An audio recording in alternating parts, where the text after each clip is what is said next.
Tingnan mo nga naman. Isang hamak na katulong, suot ang kwintas na mas mahal pa sa buong pagkatao mo? Sigaw ng Donya habang tinutulak si Lara sa harap ng mga bisita. Sino ka para magsuot yan? Magnanakaw? Malandi? O baka pareho? Tumawa pang iba. May nagpicture pa habang umiiyak si Lara. Pilit tinahawakan ng kwintas na halos mabigtas na. Pero biglang pumasok si Aldrich. Malamig ang tingin. Natigil ang lahat. Saan mo ba nakuha yung kwintas? Tanong ng Donya. Hindi naman nakapagsalita si Lara. Lumapit si Aldrich, titig na titig sa dalaga. Diyos ko, ikaw pa talaga? Bago ka pa lang sa channel neto, ibang kwento ni Ate Jane, istorya mo, ikwento ko. Huwag kalimutang pindutin ang notification bell at subscribe button.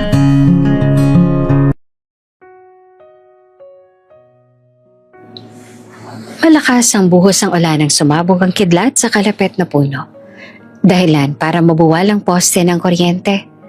Kumalabog iyon sa kalsada ng baryo. Halos katabi lang ng kubo ni Elara na nooy papauwi pa lang mula sa pagsasara ng maliit na tindahan ng nanay niya. Grabe, hindi mo lang makauwi ng tuyo. Pabiro niyang sabi habang iniaangat ang bilao na may lamang gulay. Ngunit napahinto siya nang may marinig na mahinang ungol mula sa banda ng poste. May tao? Mabilis na nabasag ang takot niya ng pag-aalala. Iniwan niya ang bilao at tumakbo kahit halos lamunin na ng putik ang tsinelas niya. Sa liwanag ng kumikislap na kidlat, nakita niya ang isang lalaki.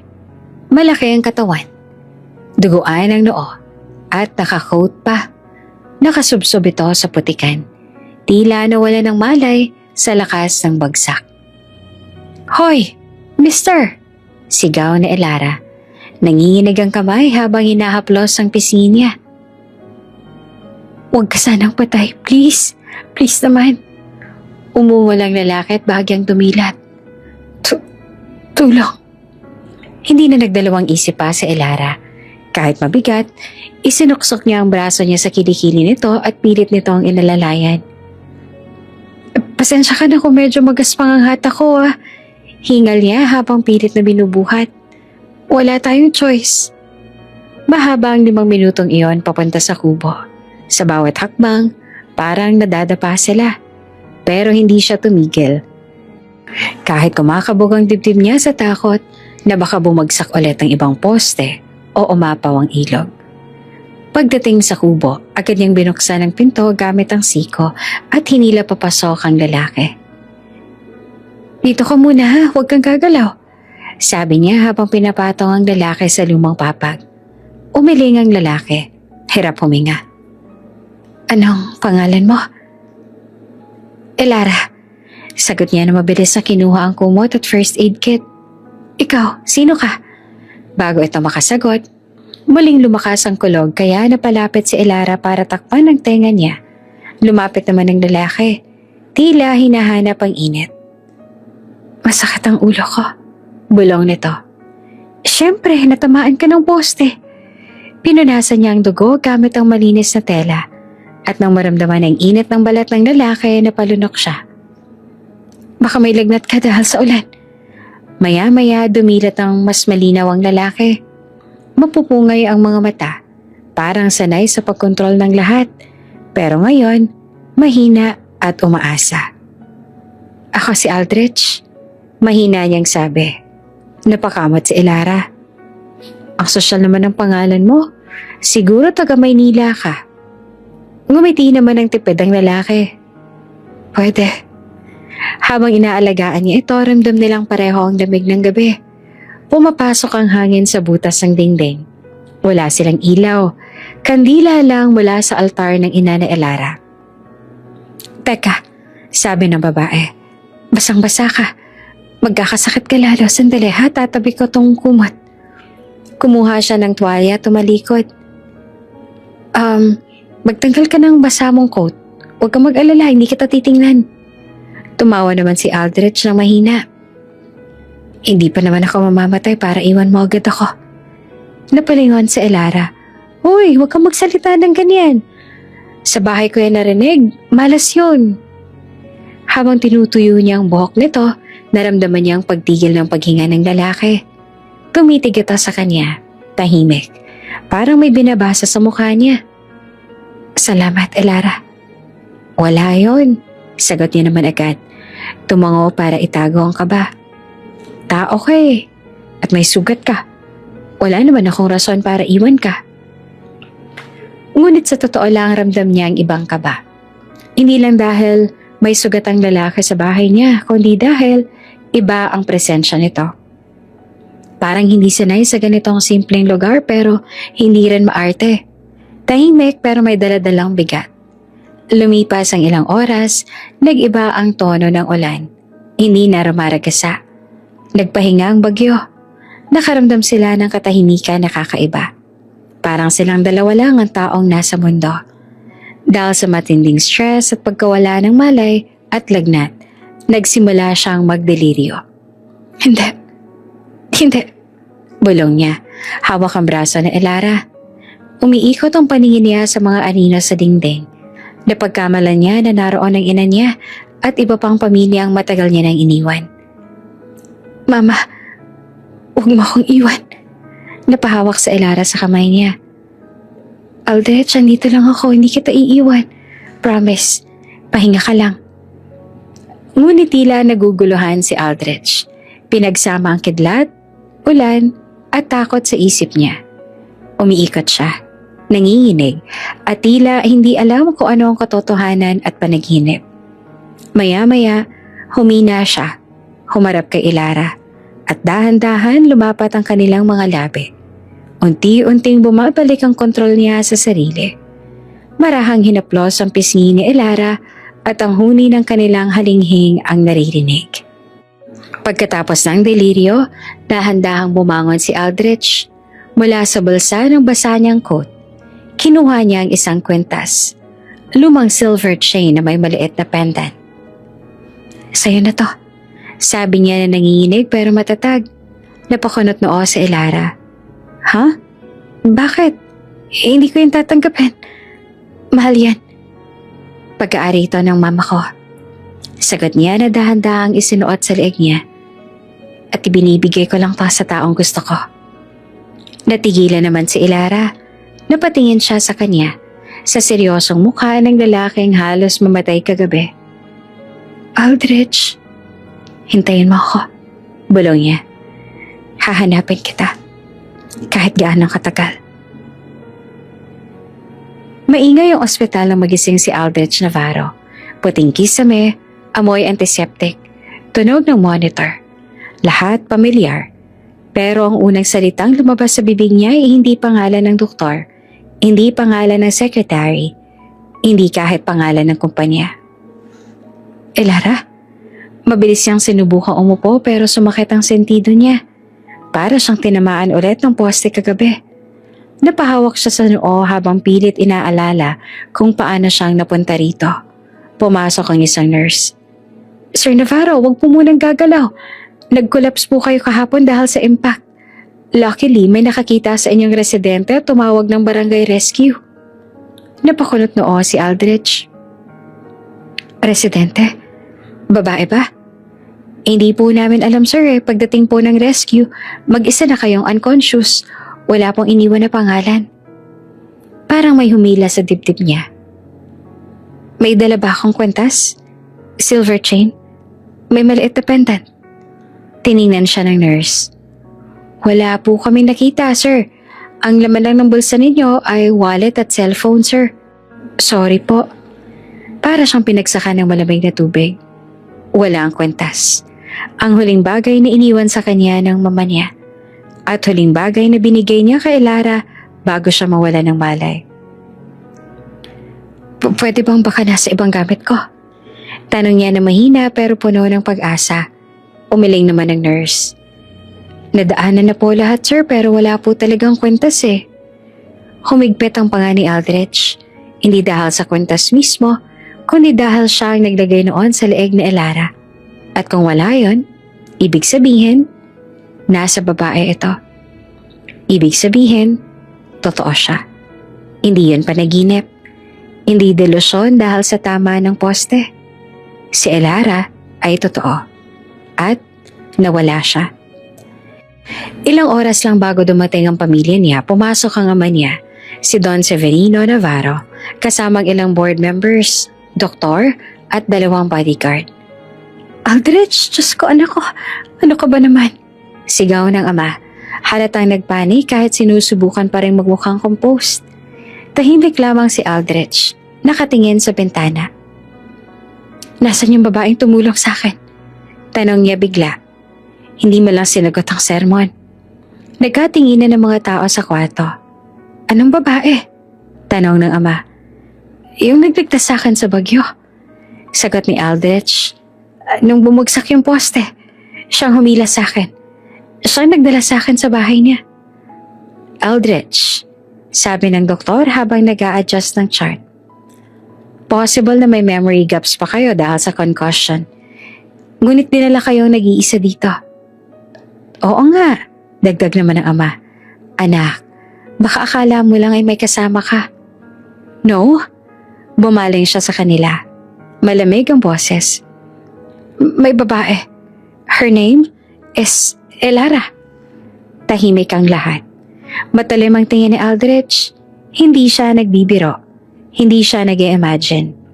Hindi niya makakalimutan ang init ng kamay ni Elara habang pilit naman siyang pinapakalma sa gitna ng bagyo.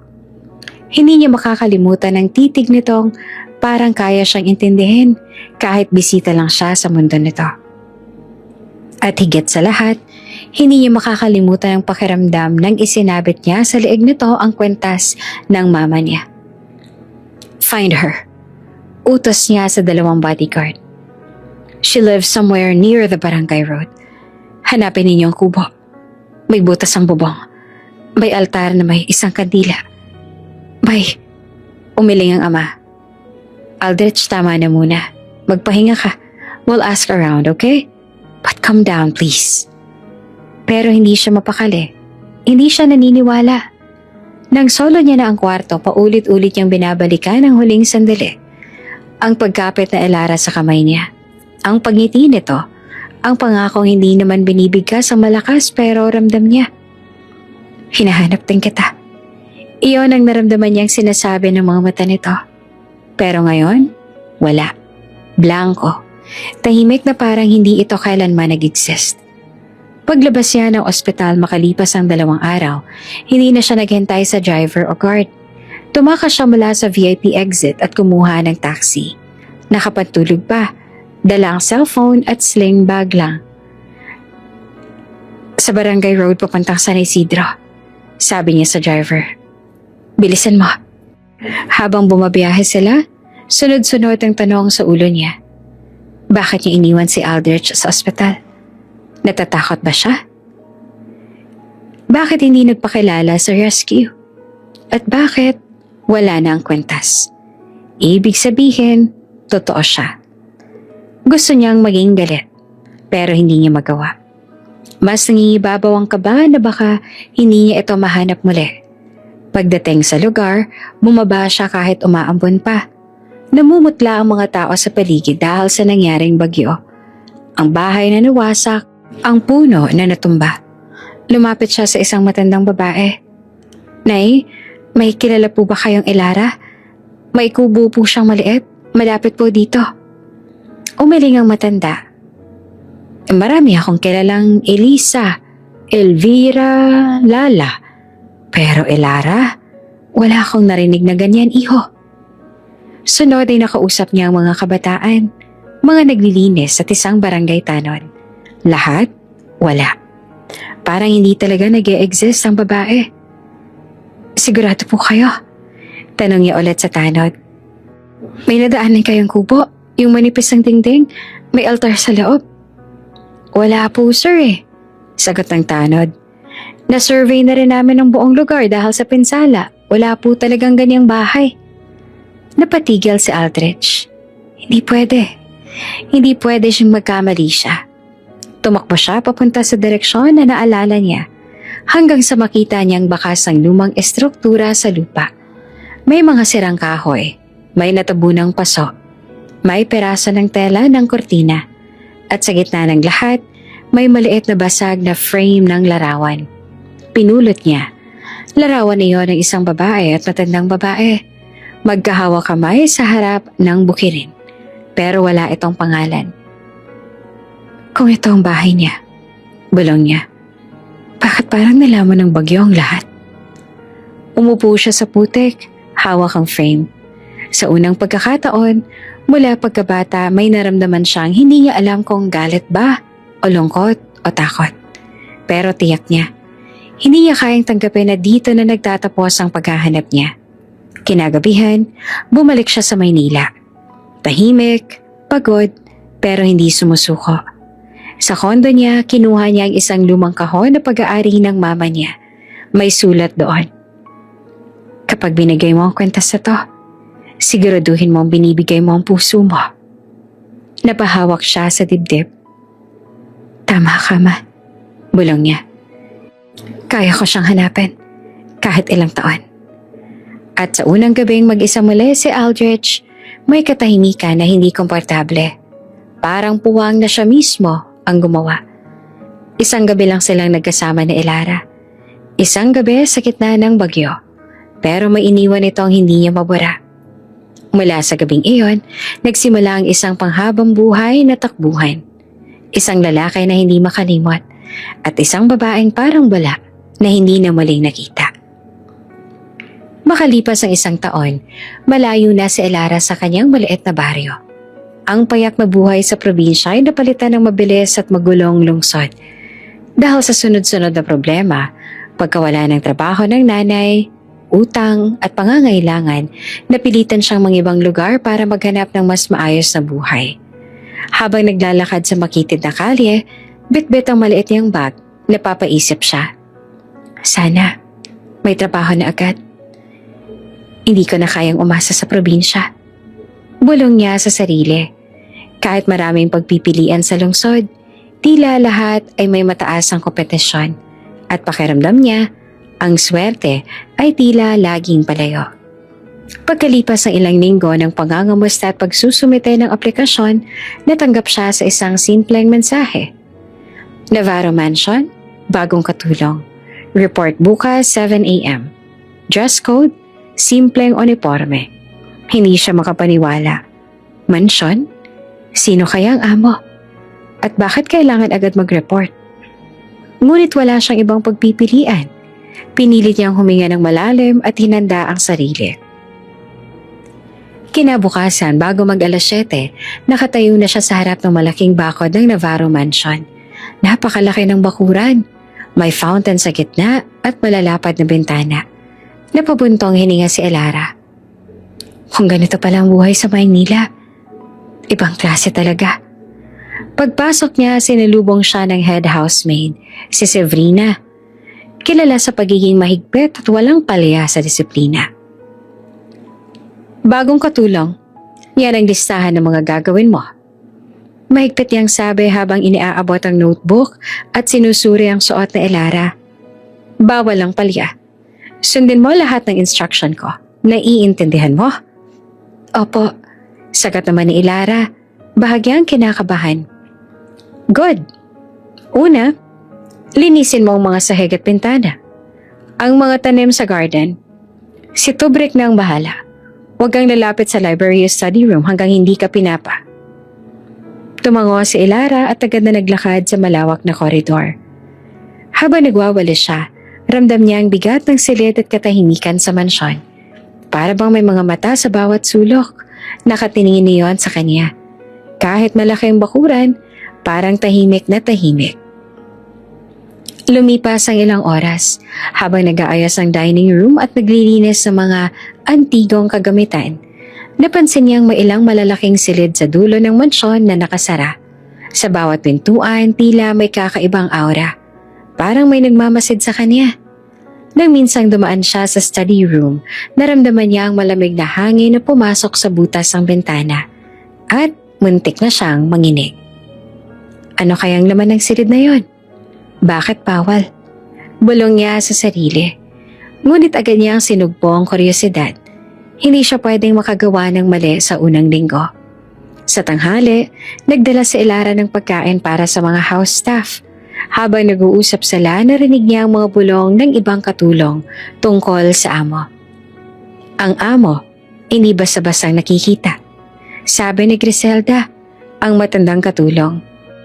Wala pang taon na nakikita ng mga bagong staff. Dagdag pa ni Lorinda, ang tagaluto. Pero daw napakapribado niya at kahit simple lang ang mansyon, napakatingkad ng presensya niya kapag lumalabas. Kwento naman ni Tubrick habang nagwawalis ng garden. Napatingin si Elara, bahagyang nanginginig. Hindi niya alam kung bakit biglang tumigil ang kanyang puso sa pagtibok. Pribado? Napakataas ang presensya?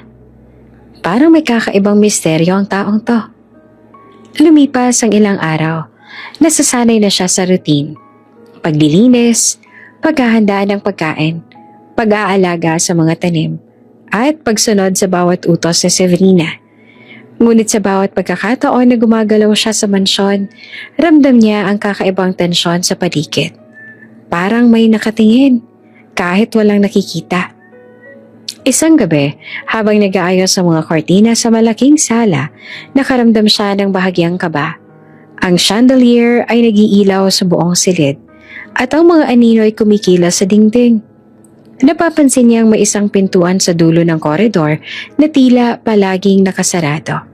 Hindi niya naman maiwasang magtanong sa sarili. Ano kayang tao sa loob ng silid na yon? Bakit parang hinihintay niya ako makita? Hindi siya nakasagot. Alam niya, masyadong delikadong palapit at dapat sundin ang batas ng bahay. Ngunit sa puso niya, may maliit na kaba at excitement na hindi niya maipaliwanag. Habang nagtatapos ang unang linggo, napagtanto na Elara na kahit simple ang trabaho bilang katulong, may kakaibang misteryo sa mansyon. Ang bawat silid, bawat hakbang, at bawat panig ay tila may kwento na hindi niya alam. At sa bawat oras na nakatayo siya sa hallway, naramdaman niya ang presensya ng amo. Malayo, malamig, ngunit kapansing-pansing matatag at mapang-akit.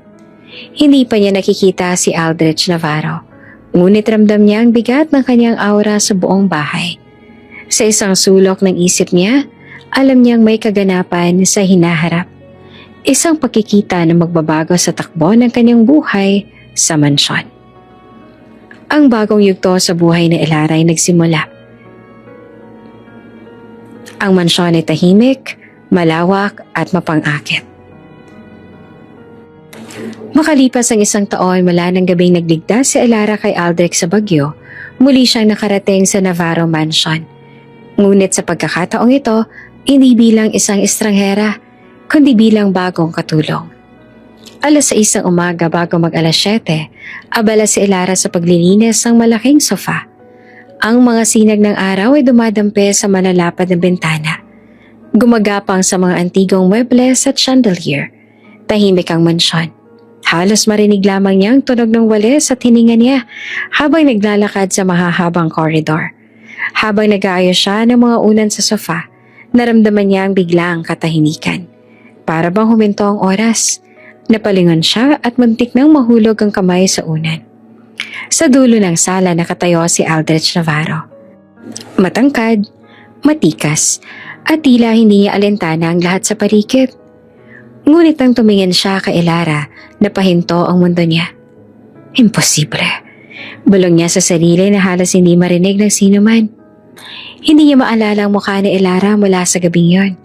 Ang ulan, kidlat at takot ay lumalabo sa alaala. Ngunit may kakaibang pakiramdam na pumasok sa dibdib niya. Parang may koneksyon. Isang kilosang hindi niya maipaliwanag. Si Elara nahulog ang tingin sa kanya. Ang puso niya ay para bang tumalon. Siya nga. Bulong niya sa sarili ngunit pinipilit niyang manatiling profesional. Hindi. Trabaho lang to.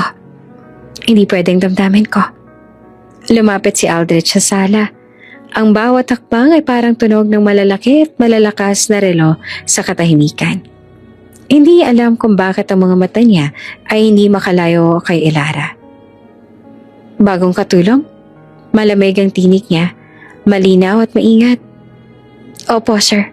Sagot naman ni Elara. na sinusubukan kontrolin ng kaba sa boses. Maikling sagot ni Aldrich. Tumitingin sa bawat kilos niya. Ang pangalan mo? Lara. Sagot niya at dahan-dahang halos pabulong. Lara. Muling bumulong si Aldrich. Hindi sigurado kung sa sarili niya o sa kanya mismo. Para bang pinipilit ng isip niya na i-record ang pangalan sa alaala. Lumipas ang ilang minuto ng katahimikan, nagpatuloy si Elara sa trabaho. Nilinis ang mga mesa at mga cabinet, pero ramdam niya ang titig ni Aldrich sa likod niya. Hindi siya makatingin, ngunit alam niyang bawat galaw niya ay sinusuri ng amo. Kilala niya pa ba ako? Tanong niya sa sarili. Hindi niya dapat malaman kung sino ako. Ngunit ang pakiramdam ng pagkakakilala ng init ng proteksyon mula sa gabing yon ay hindi niya maalis sa dibdib. Kahit isang taon na nakalipas, may kakaibang tensyon na pumigil sa kanyang paghinga. Isang hapon, habang naglilinis siya ng library, may mga papeles na nahulog mula sa mesa. Agad niya itong inangat at pinagsama, nang hindi na mamalaya na may nakatingin sa kanya sa pinto. Hindi mo kailangang galawin ang papeles na yon. Malamig ang tinig at muling tumigil siya. Ang puso niya ay bumilis. Sorry po sir. Sagot niya na nanginginig ng kaunti. Hindi naman sumagot si Aldrich. Tumayo lang siya sa pinto. Nakapikit ng saglit at huminga ng malalim. Para bang may sinusubukan siyang ipaalala sa sarili. Ang gabing iyon sa Bagyo, ang maliliit na kwentas at ang init ng kamay na humahawak sa kanya. Lumipas ang linggo, habang nasasanay si Elara sa routine, nagiging mas malinaw ang presensya ni Aldrich sa bawat silid. Minsan nakikita siya sa study room, nakatayo sa malalaking bintana, nakatingin sa labas.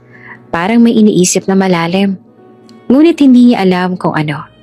Si Elara sa kabila ng kaba ay unti-unting nasasanay sa mansyon. Alam niyang may nakatagong misteryo sa amo. Sa bawat pagkakataon na may hindi sinasadyang pagkakataon silang magkasalubong sa koridor. Parang may naglalaro sa pagitan nila. Isang malambot na tensyon na hindi nila maipaliwanag. Isang gabi, matapos ang mahaba at nakakapagod na araw, naglakad si Elara papunta sa maid's quarters. Sa corridor, biglang may naramdaman siyang malamig na hangin. Napalingon siya at muntik nang mahulog ang sarili.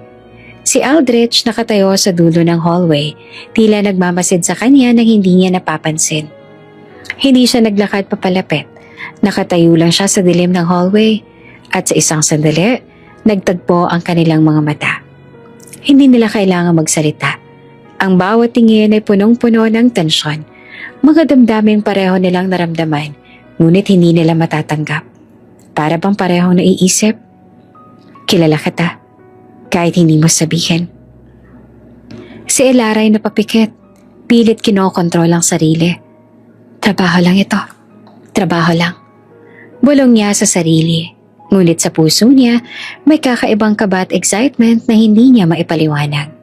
Si Aldrich huminga ng malalim at muling tumalikod. Nag-iiwan ng baka sa puso ni Elara. Isang presensya na malamig, matatag at hindi mapipigilan. Sa pagtatapos ng linggo na pagtanto ni Elara na hindi lamang siya nakikipagsapalaran sa lungsod, kundi nakapasok siya sa isang mundo na puno ng misteryo, disiplina at tensyon. Hindi pa niya nakikita ang buong katauhan ni Aldrich, ngunit ramdam niya ang presensya at bigat ng bawat kilos niya. Hindi pa sila nagkakilala ng personal bago, ngunit may kakaibang koneksyon, isang lihim na unti-unting bumabalik sa alaala ng nakaraan.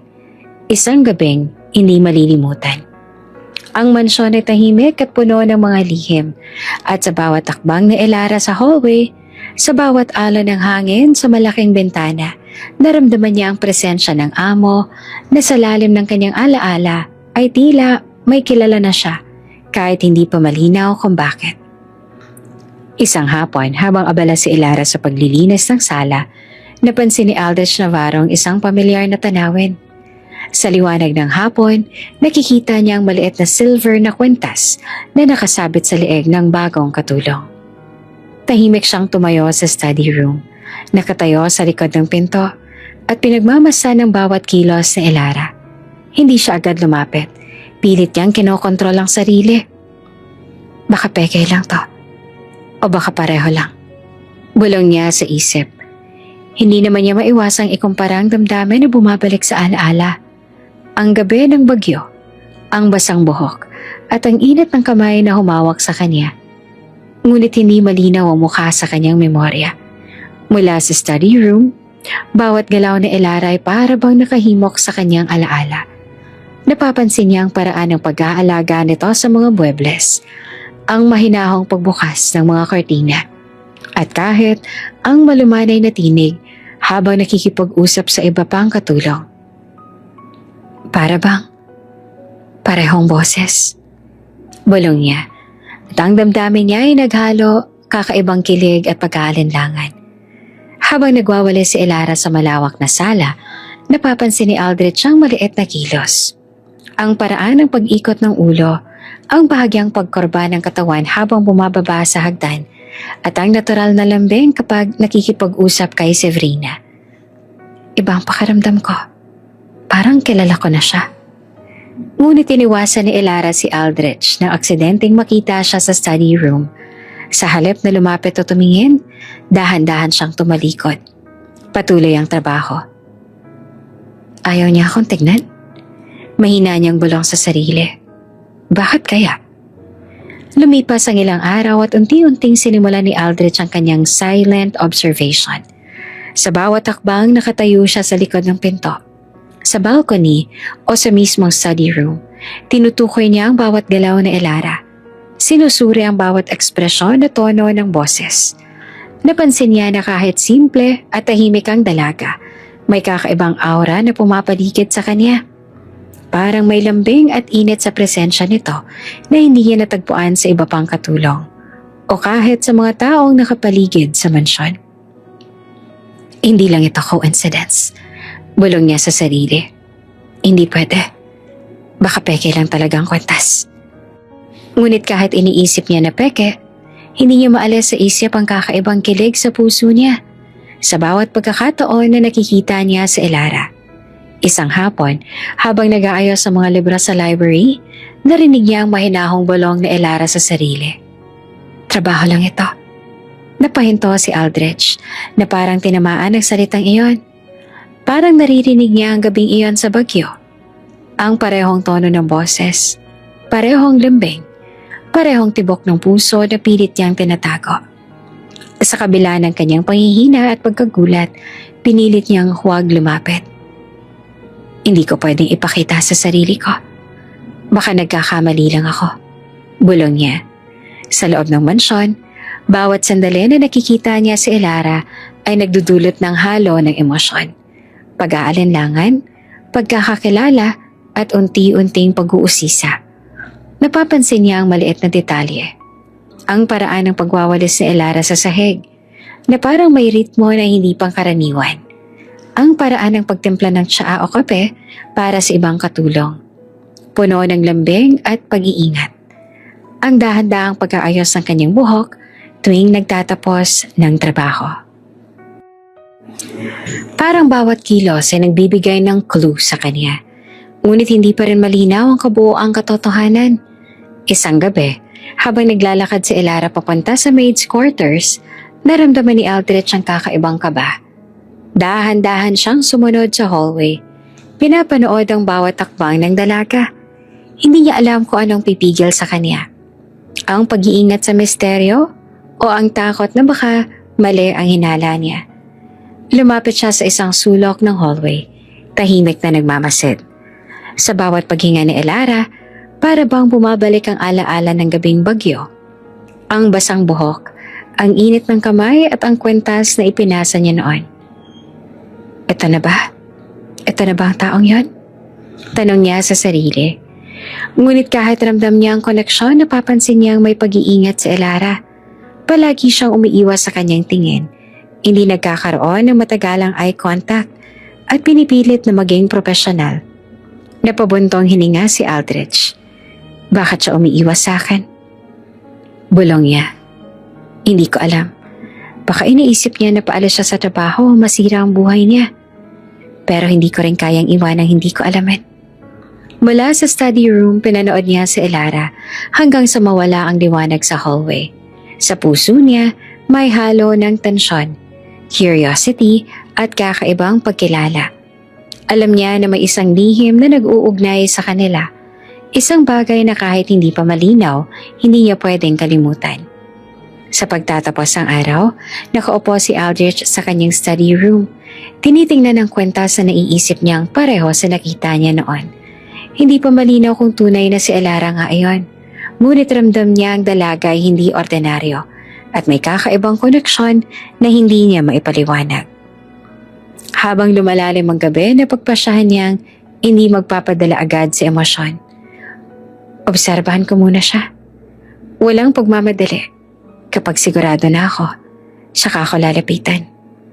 At sa bawat gabing iyon, sa bawat sandali ng pagmamasid, unti-unti siyang nahuhulog sa isang damdamin na matagal niya nang nakalimutan. Isang damdamin na nagsimula sa isang bagyong hindi malilimutan. Pagkalipas ng ilang linggo, mula nang mapansin ni Aldrich ang kakaibang koneksyon kay Elara, hindi niya maiwasang mag-isip ng mas malalim.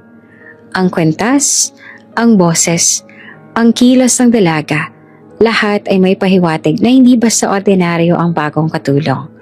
Sa kabila ng profesionalismo niya, may isang parte ng kanyang sarili na nais malaman ng buong katotohanan. Hindi pwede na lang basta iniwan sa haka-haka, kaya't inutusan niya ang kanyang private investigator. Isang matagal nang kaibigan sa pamilya at maaasahan sa lahat ng lihim. Alamin mo lahat tungkol sa bagong katulong. Simula sa tunay na pangalan niya, pamilya at mga nakaraan. Maikli niyang sabi sa telepono. Malamig ngunit may halong determinasyon. Gusto ko makita ang buong larawan bago gumawa ng desisyon. Ilang araw lang, dumating ang report sa kanyang opisina. Binuksan niya ito at unti-unting binasa. Peke ang pangalan. Nakasulat sa itaas ang pahina. May tinatago siya. Isang lihim sa nakaraan na maaaring makaapekto sa buhay niya sa mansyon. Napabuntong hininga si Aldrich. Tinatago niya sa akin ang kanyang sarili. Hindi ko pwedeng hayaan na ganito lang. Habang nakaupo sa study room, napapaisip siya. Ang bawat galaw nito ay nagbabalik sa alaala. Ang gabing bagyo, ang lamig, ang pag-aalaga ng dalaga, at ang maliit na titig na nag-iwan ng bakas sa puso niya. Kung may tinatago siya, kailangan kong malaman. Bulong niya sa sarili. Pinagmasdan niya si Elara mula sa study room habang nag-aayos sa mga libro. Napansin niya ang bawat kilos, ang dahan-dahang pag-aayos ng mga gamit, ang tahimik na paglalakad sa hallway, at ang pag-iwas sa kanya tuwing may pagkakataon. Bakit siya umiiwas? Tanong niya. Hindi na alam kung sa isip pa lang o sa boses na maririnig ng sarili niya. Hindi ba't may connection tayo? Pero bakit parang nagtatago siya sa akin? Sa loob ng mansyon, nagpatuloy si Elara sa kanyang trabaho. Hindi niya alam na may mata sa likod ng bawat galaw niya. Para siyang sinusubaybayan, ngunit hindi niya alam kung sino o bakit. Ang kwenta sa suot niya na sa kanya ay simbolo ng alaala at pangako ay nagbigay sa kanya ng kakaibang lakas at tapang. Ngunit hindi niya maalis ang kaba. Ilang araw matapos ang report, nagpasya si Aldrich na hindi pwedeng basang maghintay. Hindi niya alam kung ano ang lihim na Elara, ngunit ramdam niya na may koneksyon sa gabing iyon. Kailangan kong alamin ang buong katotohanan bago masira ang anumang pagkakataon na maaaring magbukas. Bulong niya sa sarili. Pinuntahan siya ni Severina sa kusina. May alam ka ba tungkol sa bagong katulong? Tunay bang pangalan niya? Tanong niya na maingat ngunit diretso. Si Severina ay nakatayo sa harap niya at bahagyang napatingin. Sir, Lara po nakalagay sa resume niya at may napapansin po akong kakaiba. Parang palagi umiiwas siya sa pakikipag-usap sa amin, lalo na sa pinagmulan niya at sa pamilya niya. Napatingin si Aldrich, napabuntong hininga. I see. Kailangan kong maging mas maingat. Isang gabi, naglakad si Aldrich sa hallway. Tahimik na nagmamasid kay Elara habang naglilinis naman siya ng sala. Ang kanyang isip ay puno ng tanong. Bakit iniba mong pangalan mo? Bakit peke ang nakalagay sa resume? Ano bang talagang tinatago niya sa akin? Napansin niya ang malumanay na boses ng dalaga habang nakikipag-usap sa ibang katulong. Para bang may familiarity sa tono, isang init na hindi niya malilimutan. Sa kabila ng kanyang pagdududa, ramdam niya ang pangangailangan na protektahan siya. Hindi niya alam kung bakit, ngunit kahit may tanong at duda, may bahagi ng puso niya na hindi niya kayang iwan ng dalaga sa gulo o panganib. Ilang araw pagkatapos, dumating ang mga mas detalyadong report mula sa investigator. May impormasyon tungkol sa pamilya ni Elara, dating tirahan at mga pangyayari bago siya dumating sa lungsod. Napagtanto ni Aldrich na may mga dahilan kung bakit napilitan si Elara na gumamit ng ibang pangalan at magtago. Napabuntong hininga siya. Kaya pala, hindi basta-basta. Lahat ng ginagawa niya ay para sa proteksyon. At hindi niya basta-bastang isa sa publiko ang sarili niya. Ngunit hindi niya alam may dahilan. Hindi nito napawi ang curiosity at tensyon sa pagitan nila. Napagtanto niya na hindi pwedeng basta-basta makalimutan ang gabing iyon sa Bagyo at ang koneksyon na naramdaman niya sa dalaga. Bilang desisyon, napagpasyahan ni Aldrich na hindi na muna ipakilala at pakita ang alam niya kay Elara. Unti-unting alamin ang buong katotohanan at hintayin ang tamang pagkakataon para lapitan ang dalaga. Hindi ko siya pwedeng pilitin. Kailangan kong hintayin ang tamang oras. Bulong niya sa sarili habang pinagmamasan si Elara mula sa study room. Sa kabilang banda, patuloy lang si Elara sa kanyang trabaho. Tahimik, propesyonal, at walang alam na may pagmamasid sa kanya. Ngunit kahit hindi niya alam, bawat kilos niya ay sinusuri, binabantayan at iniintindi ni Aldrich.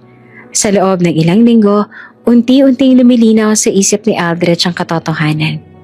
May tinatagong nakaraan sa Elara, may kwento siya, at may koneksyon sa gabing Bagyo. Isang lihim na unti-unting sisibol sa pagitan nila. Ngunit sa ngayon, walang pagmamadali. Iyon ang desisyon niya. Sa bawat hakbang ni Elara sa mansyon, sa bawat galaw at boses niya, unti-unti nang bumabalik ang puso ni Aldrich, ang alaala, at ang pagnanais na malaman ang buong katotohanan. Tahimik ang umaga sa Navarro Mansion, ngunit sa loob ng silid ni Don ni Eleanor, nag-uumapaw ang tensyon. Verna, sinabi mo sa akin na malandi raw ang bagong katulong? Tanong ng matikas at istrikto ang ina ni Aldrich. Malamig ang tinig. Kilala siya sa pagiging mahigpit at hindi basta-basta ang nagpapadala sa chismis. Opo, Doña Eleanor. Sagot ng anak na si Verena. Halatang may halong selos at inggit. Kanina po kasi parang iniikot niyang mata sa paligid. Parang may kalokohan siya ginagawa. Napabuntong hininga si Doña Eleanor. Ang mga batang to, palaging may gustong imbestigahan o iintriga para pansariling interes. Ngunit ayos lang. Tatawagin natin ang bagong katulong para linawin. Dahan-dahan pumasok sa Elara at may daladalang tray ng tsaa. Ramdam niya ang tensyon sa hangin at bahagyang nanginginig ang puso. Magandang umaga po, Doña Eleanor. Bati niya at maingat at tahimik. Hindi naman agad sumagot si Doña Eleanor. Tumitig lang siya. Halatang nag-isip. Lara, sabi sa akin ni Verna na parang may hindi maganda sa asal mo. Maliwanag ba ang katotohanan, dalaga? Napatingin naman si Elara sa sahig. Dahan-dahan itong yumuko. Hindi po, ginagawa ko lang po ang trabaho ko ng maayos. Wala naman po akong ginawang mali. Biglang pumasok si Aldrich. Naka-blazer. Ang bawat hakbang ay tila tunog ng malalakas na relo sa katahimikan ng silid. Ang kanyang mga mata ay tumutok kay Elara. Ramdam ang tensyon sa paligid. Anong sinabi tungkol sa kanya, ma? Malamig ngunit malinaw na tanong ni Aldrich. Tumigil ang lahat sa paligid. Ramdam ang bigat ng kanyang presensya. Anak, sinabi sa akin ni Verna na malandi raw siya. Dapat ay aalisin na ang dalaga. Sagot ni Doña Eleanor. Halatang naguguluhan sa bigat ng paninindigan ng anak. Tumango naman si Aldrich sa sarili at tumingin kay Elara. Ramdam ang kakaibang kaba at tensyon sa kanyang dibdib. Ngunit hindi niya tinanggal ang titig. Hindi totoo yan. Maikli niyang sabi, tumigil ang lahat sa paligid. Si Lara ay profesional. Ginagawa niya ang trabaho niya ng maayos. Kaya kung may chismis man, huwag niyo itong paniwalaan ng basta-basta. Napatingin si Doña Eleanor sa anak.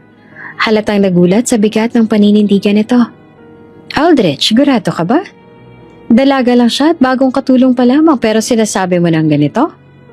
Tumango si Aldrich. Hindi bumitaw sa titig kay Elara. Sigurado ako, ma. At hindi ako magpapadala sa chismis o inggit ng sino man. Ang trabaho niya ay malinaw. At kung may papasok na panghuhusga, dapat nakabatay sa katotohanan at hindi haka-haka.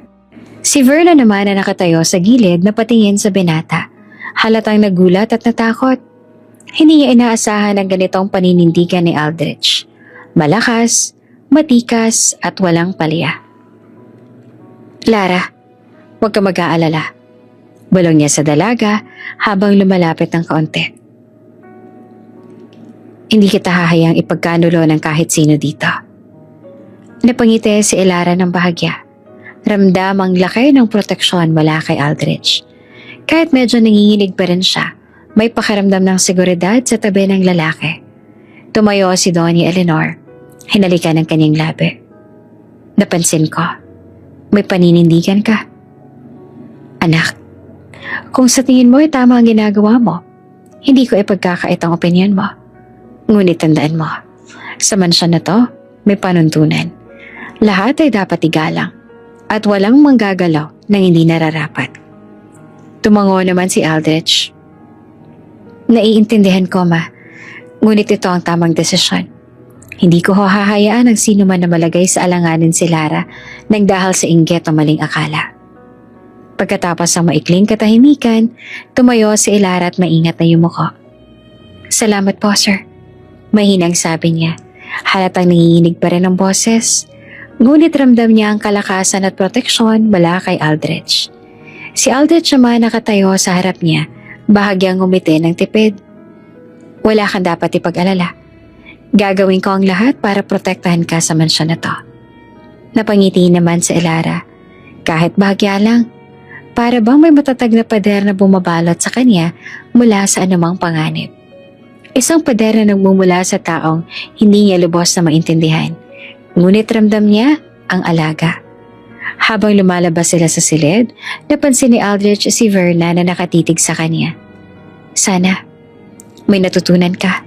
Malamig ang sabi. Huwag mo nang pagsamantalahan ng kapwa. Lahat ay may karapatan at respeto, lalo na sa trabaho. Napalingon si Verna, humarap kay Doña Eleanor at bahagyang napahiya. Hindi niya inaasahan ang ganitong paninindigan mula kay Aldrich.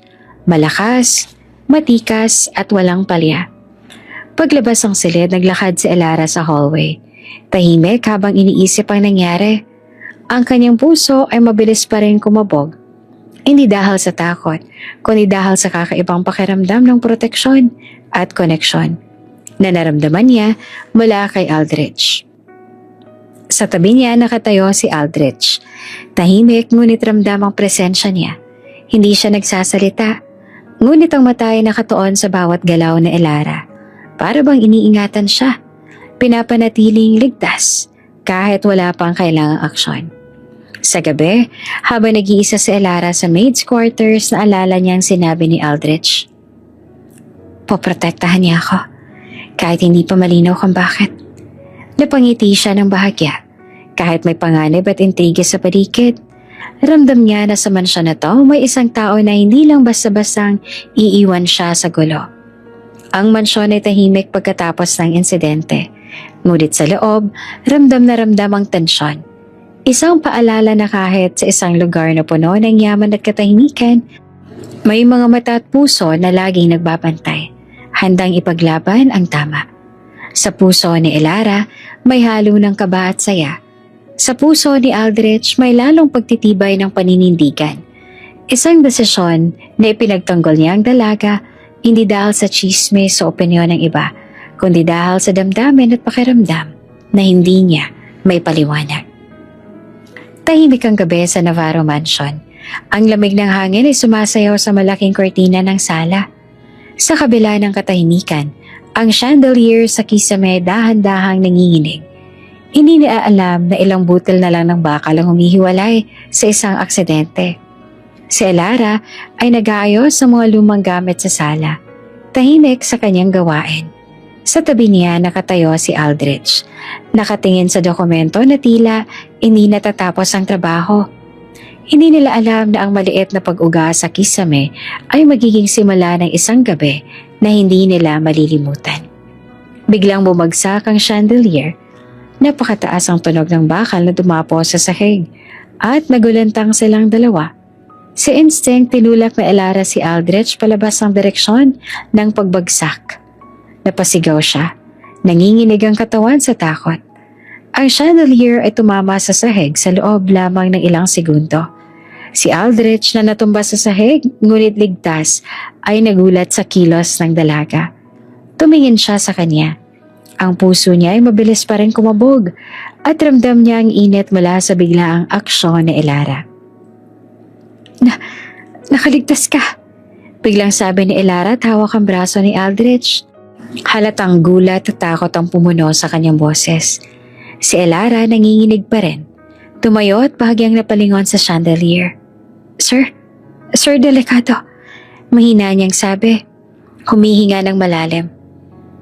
Hindi ko hahayaang mamatay ka ulit. Tumigil si Aldrich. Parang huminto ang oras. Ang linyang yon, hindi ko hahayaang mamatay ka ulit, ay pumaloob sa isip niya. Parang nakilala niya ang tinig, ang tono, ang damdamin sa bawat salita. Napatingin siya kay Elara.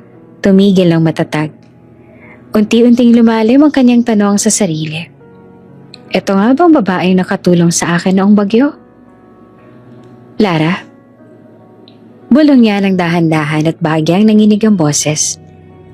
Ibig bang sabihin, ikaw nga ang babae sa bagyo? Napakapit sa sarili si Elara. Medyo nangingitim ang mata sa gulat. Oo. Mahinang sagot niya at bahagyang nahihiya. Hindi niya inaasahan na ang simpleng pagkilos niya upang mailigtas si Aldrich ay magbubukas ng matagal na nakatagong alaala. Si Aldrich na ngayon ay nakaupo sa sahig. Dahan-dahang hinawakan ng kamay ni Elara. Ramdam niya ang init, ang tibok, ang bigat ng emosyon sa bawat galaw ng dalaga. Bakit hindi mo sinabi? Bulong niya. At ang mga salita ay puno ng halong takot, pagkagulat at matinding damdamin. Si Elara ay biglang napahinto sa pagkilos at tapatingin sa kanya.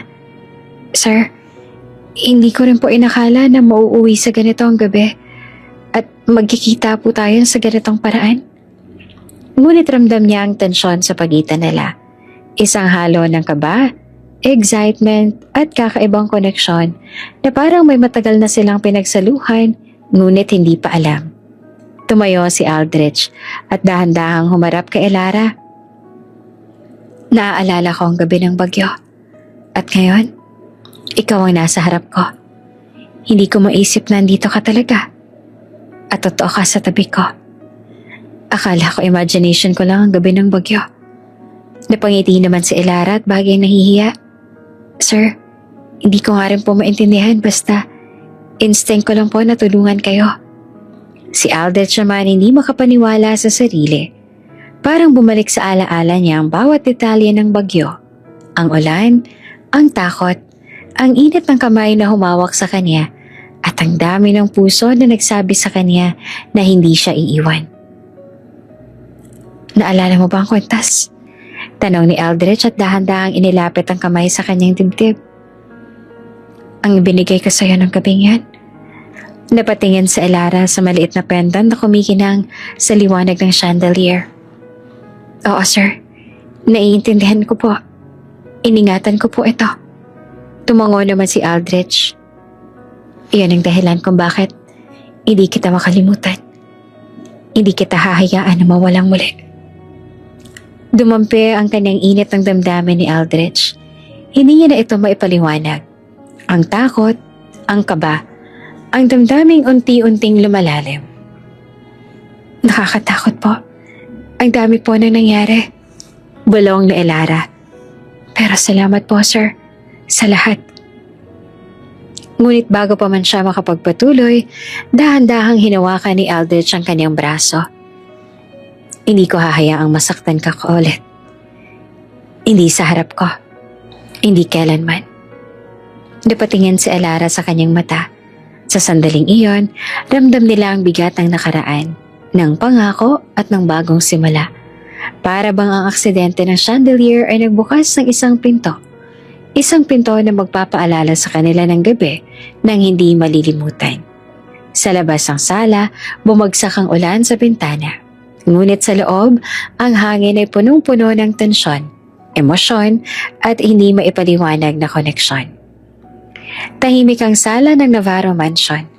Ang mga ilaw mula sa chandelier ay nagbigay ng malambot na liwanag at ang ulan sa labas ay patuloy na humahampas sa bintana. Si Elara ay nakatayo sa gilid ng sala, bahagyang nakayuko, hawak ang kanyang tray.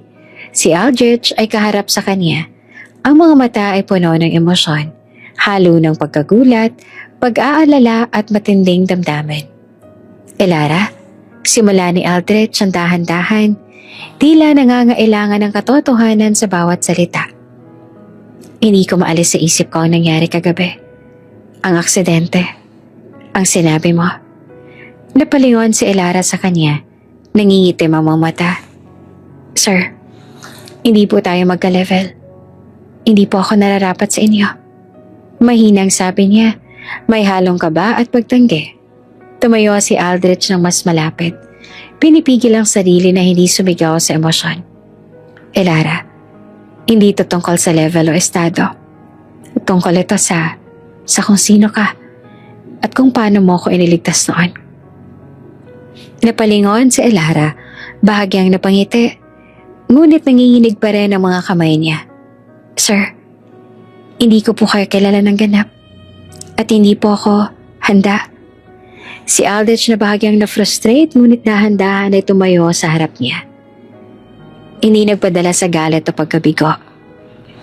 Hindi mo kailangang kilalanin ako ng ganap para malaman na mahalaga ka sa akin. Sa gabing iyon, pinakita mo sa akin ang tibay ng loob mo at iyon ang hindi ko makakalimutan. Napatingin si Elara sa sahig, humihinga ng malalim. Sir, basta nararamdaman ko lang. Parang may dapat akong gawin sa sarili ko bago ko kayo maharap. Bago ko kayo mapasama sa buhay ko. Hindi ko po gusto na gawin na mapinsala kayo ng dahil sa akin. Tumayo si Aldrich ng mas malapit. Ang tingin ay nakatuon sa kanya. Tahimik ngunit puno ng intensyon. Elara, wala akong pakialam sa nakaraan mo o sa estado mo o sa sinasabi ng iba. Ang mahalaga lang sa akin na ikaw ay narito. Buhay at ligtas. Hindi kita hahayaang mawalang muli. Napangiti naman si Elara, ngunit napalingon sa gilid. Ang damdamin sa puso niya ay halo-halo.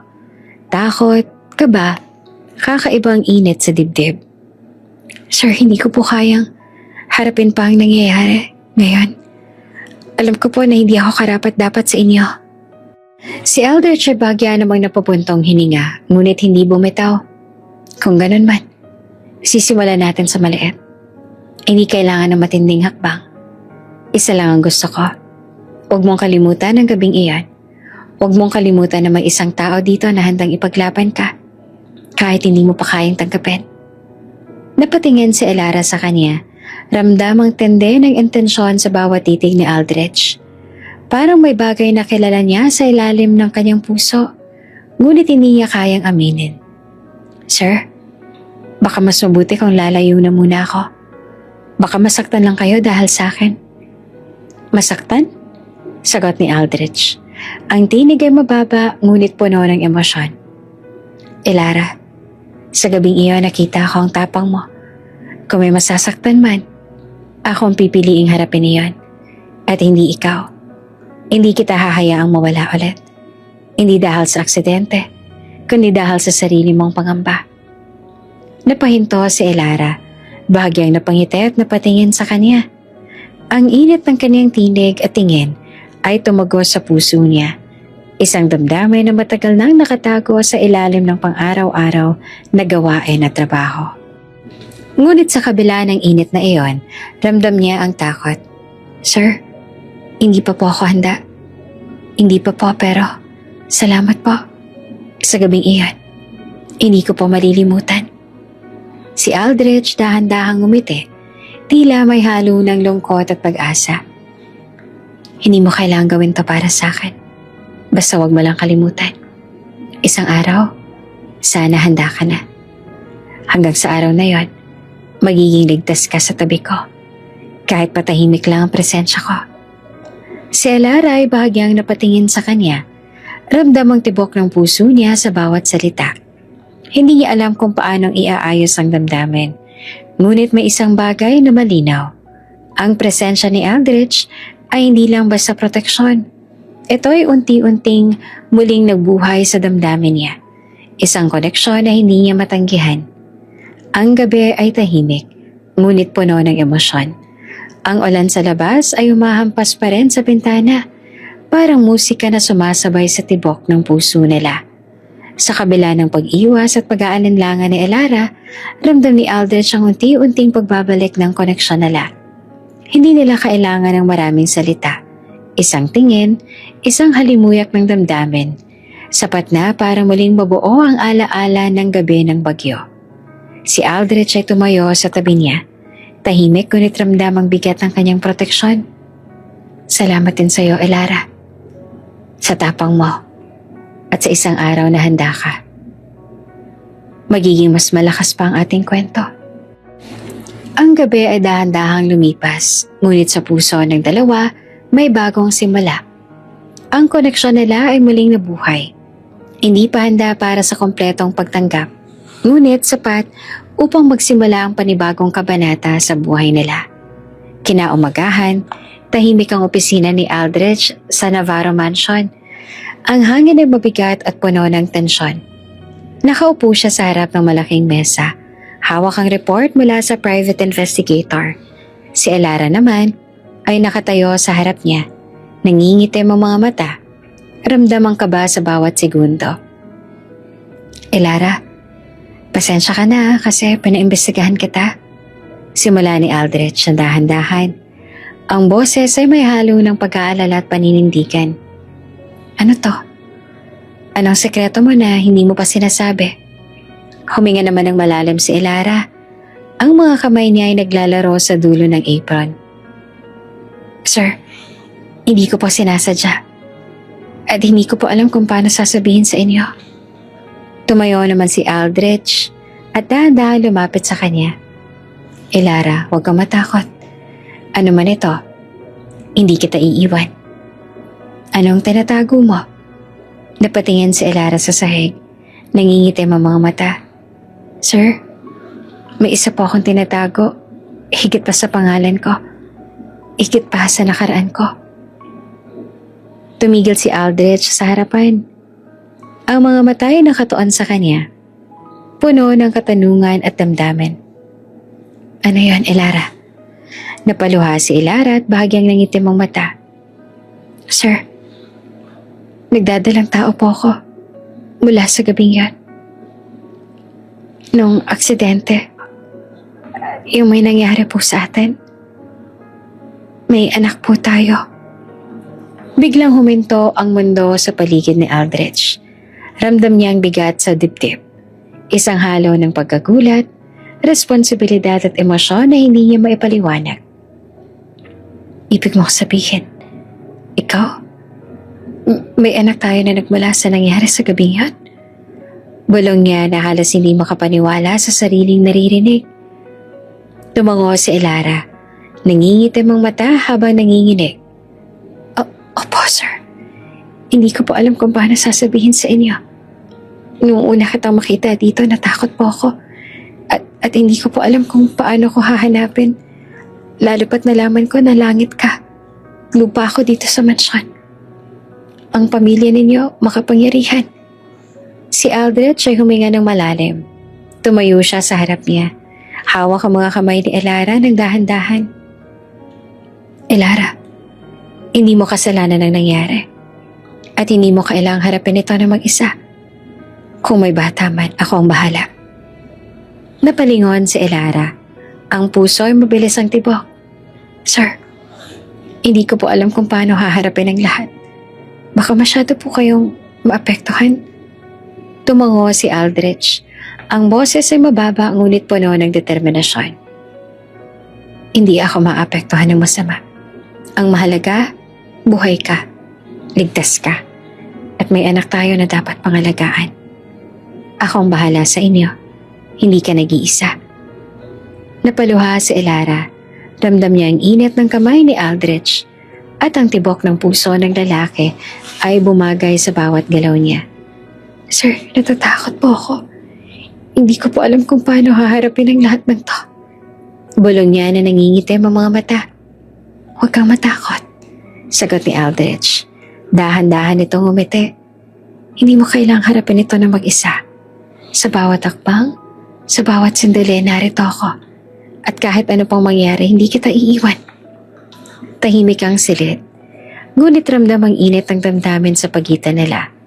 Hindi nila kailangan ng maraming salita. Isang tingin, isang hawak ng kamay, sapat na para ipakita ang pangako at proteksyon. Ang gabi ay tahimik. Ngunit ramdam nila ang simula ng panibagong yugto ng buhay nila. Ang lihim na matagal ng tinago ay ngayon lang nabunyag. Ngunit sa halip na maging dahilan ng takot, ito ay naging simula ng mas malalim na koneksyon at pangako sa isa't isa. Si Elara ay huminga ng malalim. Ramdam ang tibok ng puso ni Aldrich sa bawat galaw niya. Ang mansyon ay tahimik sa paligid. Ngunit sa loob, naglalagablab ang bagong simula. Isang simula ng proteksyon, pangako at panibagong buhay para sa dalawa at sa kanilang anak. Tahimik ang umaga sa Navarro Mansion. Ngunit ang katahimikan ay panandaliang nasira nang may malikot na plano si Verna, anak ng headmaid na si Severina. Habang naglilibat sa lobby, napansin ni Verna ang maliit na pendant na nakasabit sa kwentas ni Elara. Mabilis ang utak niya at agad na binuo ang ideya sa ulo niya. Aha! Eto na. Siguradong ginagamit lang ni Elara ang kwentas para makuha ang loob ni Sir Aldrich. Bulong niya sa sarili.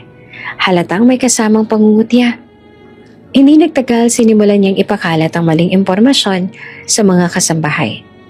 Alam niya ba? Panimula niya. Habang may halong kilabot na drama sa boses, ang bagong katulong? Magnanakaw. Ginagamit ang kwentas para mapasaya si Sir Aldrich. Agad na kumalat ang chismis sa buong mansyon. Ang mga tauhan ay nagulantang. May ilan na naniniwala at may ilan naman na nagdududa. Si Lorinda, ang cook, ay napatingin kay Elara ng may halong pagtataka. Lara, ano ba itong naririnig ko? Tanong niya na medyo nag-aalangan. Si Elara naman ay napahinto. Nangingitim ang mata at bahagyang nanginginig sa galit at kaba. Hindi po ako magnanakaw.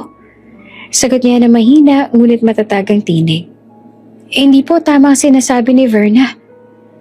Ngunit hindi lamang ito nagpatigil kay Verna. Ha! Lahat ng mabubuting intensyon mo, pansamantala lang. Lalabas naman talaga kung sino ka. Sambit na Verna. May halong kasinungalingan at pangungutya.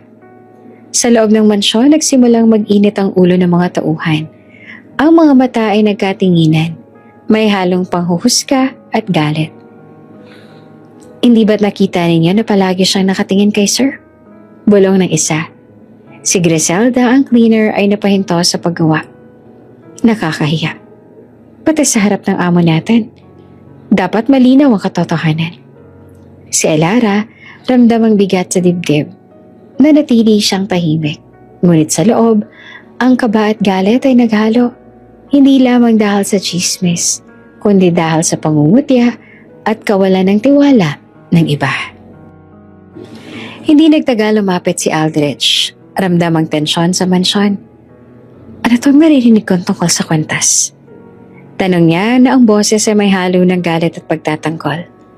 Napatingin naman ang lahat at ang mga mata ay nakatuon sa kanya. Sir, sabi Panimula ni Lorinda, ngunit naputol siya ni Aldrich. Tumayo siya ng matatag sa harap na Elara. Itigil niyo ng chismis na to, hindi to totoo. At hindi ko hahayaang siraan ang pangalan niya sa harap ko. Si Verna ay biglang napasigaw. Halatang nagulat sa galit. Sir, hindi po ba dapat malaman ninyo? Ang katulong ninyo ginagamit lang ang kwintas para mapasayo po kayo. Tumango si Aldrich, hindi sa paniniwala kundi sa matinding galit. Verna, tama na. Nakakahiya ng ginawa mo. Hindi mo alam ang buong katotohanan. At hindi mo dapat panghimasukan ang buhay ni Elara. Si Elara ay napatingin naman kay Aldrich. Nangingitim ang mata, bahagyang nanginginig. Sir, pasensya na po. Ayoko lang pong makagulo dito. Tumayo si Aldrich sa tabi niya. Dahan-dahang ginawa ka ng balikat niya. Elara, hindi mo kailangang humingi ng paumanhin.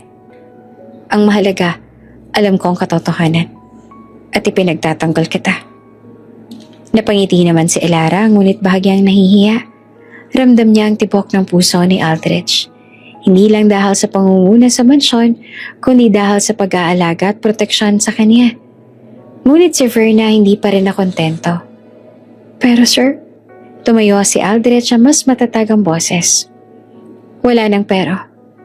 Hindi ko hahayaang sirain ang pangalan ng isang taong ipinaglaban ang buhay ko at ngayon ay nagtatrabaho rito. Kung may gustong maggalat ng kasinungalingan, malalaman nilang mali sila sa harap ko. Tumahimik ang lahat. Ramdam ang bigat ng kapangyarihan ni Aldrich at ang proteksyon niya kay Elara. Pagkatapos ng tensyon, humarap si Aldrich kay Elara. Elara, huwag ka mag-aalala. Hindi mo kailangang patunayan ang sarili mo sa iba. Alam ko ang katotohanan at iyon ang mahalaga. Napangiti naman si Elara at bahagyang napaluha. Sir, salamat po. Hindi ko po alam kung paano ko haharapin ang lahat ng to kung wala po kayo. Si Aldrich ay ngumiti, hawak ang kamay niya. Kahit ano pang gawin nila, narito ako. Hindi kita iiwan. At hindi ka nila mapipinsala. Sa labas, patuloy ang ulan sa bintana. Ngunit sa loob, ramdam ang katahimikan pagkatapos ng gulo. Isang katahimikan na puno ng proteksyon, pangako, at panibagong simula. Si Elara ay napahawak sa dibdib. Ramdam ang tibok ng puso ni Aldrich sa bawat galaw niya. Ang mansyon ay tahimik. Ngunit sa loob, ang koneksyon nila ay muling lumakas. Isang simula laban sa pangungutya, chismis at mga intriga. Tahimik ang malaking hall ng Navarro Mansion. Ang tensyon mula sa naunang iskandalo ay ramdam pa rin sa bawat tauhan. Ang mga mata ay nakatuon kay Elara na nakatayo naman sa gitna ng mga staff. Ramdam ang kaba at lungkot sa nangyari. Si Aldrich ay tumayo sa harap niya. Ang tindig ay matatag at puno ng determinasyon. Malinaw ang kanyang boses habang nagsasalita sa harap ng lahat. Ako nagbigay ng kwenta sa kanya. Simula ni Aldrich. Dahan-dahang tumitig sa bawat tauhan. At siya ang babae nagligtas sa buhay ko noon. At hindi ko hahayaang sirain ang pangalan niya o sirain ng dangal niya sa harap ko. Napahinto ang lahat. Ang mga staff ay tila naninigarilyo na sa kanyang sinabi. May halo ng pagkabigla at paghanga. Hindi niya deserve ang chismis at paninirang puri ninyo. Dagdag pa ni Aldrich. Halatang galit ngunit kontrolado ang boses. Kaya simula ngayon, ang sino mang magsasabi ng kasinungalingan tungkol sa kanya ay kakaharapin ako. Si Elara ay napatingin kay Aldrich. Bahagyang napahinga sa tensyon. Ramdam niya ang tibok ng puso ni Aldrich. Ang init ng kanyang presensya na parang panangga sa lahat ng pang-aalipusta sa kanya. Sir, salamat po. Mahinang bulong na Elara. Halos hindi marinig sa katahimikan ng hall. Ngunit bago pa sila makapag-usap ng maayos, isang malakas na kalabog ang narinig mula sa pinto ng hall. Napatingin ang lahat. At sa susunod na segundo, isang armadong lalaki ang biglang pumasok. May hawak itong baril na nakaturo kay Elara. Sino ka? Sigaw ni Aldrich sabay siklab ng galit at proteksyon. Agad siyang tumakbo at inalagay ang sarili sa pagitan ni Elara at ng armadong lalaki. Ang staff ay napahinto. Walang makagalaw sa takot. Ang baril ay nakaturo kay Elara at ramdam ang tensyon sa hangin. Sir Aldrich, ano pong gagawin natin? Tanong ni Verna na halos nanginginig. Ako nang bahala, sagot ni Aldrich. Nakatingin sa lalaki na puno ng konsentrasyon. Lumayo kayong lahat. Si Elara naman ay napahawak sa kanyang dibdib. Nangingitim ang mata. Sir, mag-iingat po kayo. Tumayo si Aldrich, matatag at walang takot. Hindi kita iiwan, Elara. Hindi ngayon. At hindi kita hahayaang masaktan. Mabilis siyang kumilos. Hawak ang braso ng lalaki at pinilit patigilin ang kanyang kilos. Nagkaroon ng maikling pisikal na laban at ramdam ni Aldrich ang bigat ng banta sa bawat segundo. Hindi mo magagawang saktan si Elara, sigaw ni Aldrich, halatang puno ng galit at determinasyon. Layuan mo siya ngayon. Ang armadong lalaki ay nagulat at sa tindi at bilis ni Aldrich, ngunit hindi siya sumuko agad. Ang braso ay parang nagbabanta pa rin sa direksyon ni Elara. Agad na kumilos si Aldrich. Pinilit na pabagsakin ang baril mula sa kamay ng lalaki. Sa parehong segundo, tumulong na si Tobrick, ang tahimik na gardener, at tumulong na nakontrole ng lalaki. Sa loob ng ilang segundo, napigilan nila ang banta at nahulog ang baril sa sahig. Si Elara naman, napahinga at halos maiyak. Sir, salamat po. Hindi ko po alam kung paano mangyayari kung wala po kayo. Si Aldrich naman ay tumayo. Nagbuntong hininga. Ngunit nakatingin kay Elara ng may tindi at init sa mata. Hindi mo kailangan matakot, Elara. Hanggang huling hininga ko, hindi kita iiwan. Hindi kita hahayaang masaktan ng sino man. Napatingin naman si Elara. Ramdam ang tibok ng puso niya. Ang init ng proteksyon at pagmamahal sa presensya ni Aldrich. Ang lahat ay nanahimik. Ramdam ang bigat ng salita ni Aldrich at ang respeto sa kanyang determinasyon ay lumakas. Si Verna naman ay napahinto. Napangiti lang ng mali at ramdam ang pagkatalo sa kanyang panlilinlang. Hindi niya maharap ang titig ni Aldrich. Isang titig ng galit, proteksyon at paninindigan. Sa labas, patuloy ang ulan sa bintana. Ngunit sa loob, ramdam nila ang init ng proteksyon at panibagong simula. Ang relasyon nila ay hindi pa romantically open. Ngunit ramdam na ang koneksyon, isang simula laban sa intriga, panganib at hindi inaasahang banta sa kanilang mundo. Tahimik ang opisina ni Aldrich sa Navarro Mansion. Ngunit ramdam ang bigat ng tensyon. Nakaupo siya sa harap ng table. Hawak ang bagong report mula sa private investigator. Habang si Elara naman, o sa pagkakataong ito ay tinatawag na Lara, ay nakatayo sa tabi. Tahimik at nangingitim ang mga mata. Sir, hindi ko po alam kung paano ko sasabihin to. Bulong ni Elara at halatang kinakabahan at may haluring takot. Tumango si Aldrich. Ang mata ay nakatuon sa kanya. Dahan-dahang huminga. Elara, kahit ano pang nangyayari sa buhay mo ngayon, gusto kong malaman ng buong katotohanan. At hindi ko hahayaang may bagay kang itago sa akin, lalo pat may nagbabanta sa'yo. Huminga ng malalim sa Lara. Sir, inaba ko ang pangalan nang pumasok ako dito. Sa probinsya ho, ako ho'y si Elara. Ngunit may nagbabantang tao sa akin kaya kinailangan ko pong lumayo at magtrabaho sa Maynila para maging ligtas. Pinalitan ko po ang pangalan ko para hindi nila ako mahanap. Tumango si Aldrich. Nagbabanta? Sino naman nagbabanta sa'yo, Elara? Napatingin si Lara sa sahig. Nangingitim ang mga mata. Sir, ang taong tinatakasan ko ay ang tiyuhin ko po. Siya pong sumira sa pamilya namin sa probinsya. Gusto niyang agawin ang lupa ng aming pamilya at sirain ang buhay namin. Kaya po ako lumayo. At kailangan ko pong magtago. Si Aldrich ay tumayo. Ang boses ay mababa, ngunit puno ng determinasyon. Kaya pala, hindi mo gusto na may makaalam ang nakaraan mo. Kaya pala, hindi ka agad nag-open up sa akin. Tumango si Lara. Opo, sir. Natatakot po ako na kung malaman nila, lalo nilang gagawin ng masama sa pamilya ko at sa akin at sa anak ko. Kaya pinili ko magtago dito at magtrabaho bilang katulong para hindi nila ako mahagilap. Huminga si Aldrich ng malalim at ang matay kumislap sa galit at proteksyon. Huwag kang mag-alala, Elara. Hanggang sa huling hininga ko, hindi kita hahayaang mapinsala ng sino man. Kung ang tiyuhin mo ay may balak, haharapin ko siya at hindi ka mag-iisa sa laban na to. Napaluha si Lara.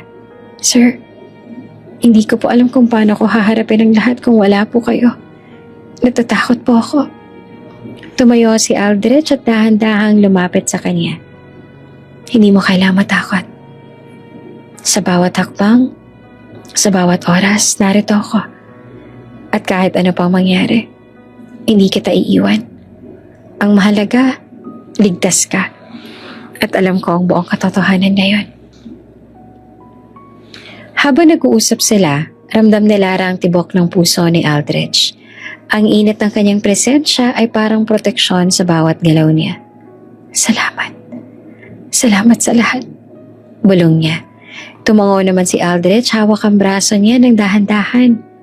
Ano man ang hamon, sabay nating haharapin. At sa oras na handa ka, ipapakita ko sa iyo ang buong proteksyon at pangako ko bilang tao. Nagmamalasakit sa iyo. Sa parehong sandali, ramdam nila ang bigat ng nakaraan ni Elara.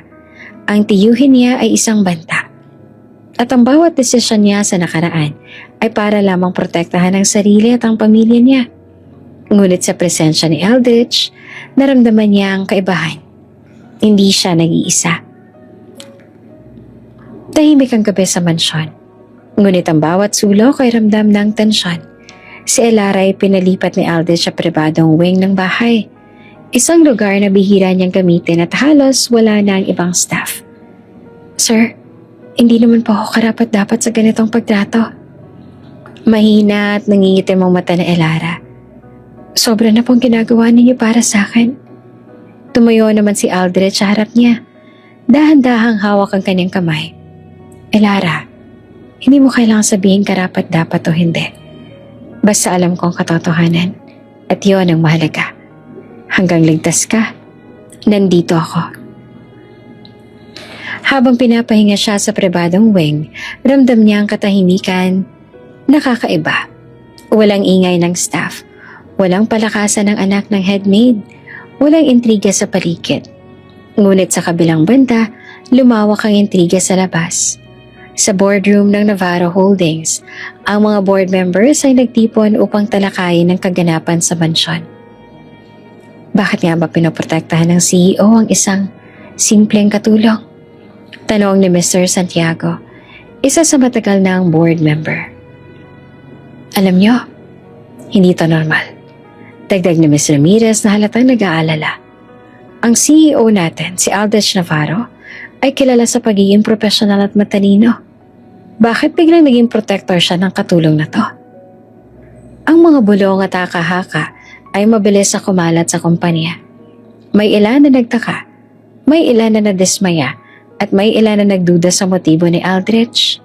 Ngunit sa kabila ng lahat, hindi nagbago ang desisyon ni Aldrich. Nanatiling protektado si Elara sa loob ng mansyon. Samantala sa pribadong wing, ramdam ni Elara ang bigat ng responsibilidad at ang kakaibang seguridad. Sir, natatakot po ako. Baka masyadong malapit ng panganib. Bulong niya. Tumango naman si Aldrich at ang boses ay mababa ngunit matatag. Ang mansyon na to ay magiging ligtas para sa'yo. At kahit sino pang magtangkang guluhin ang buhay mo, haharapin ko siya.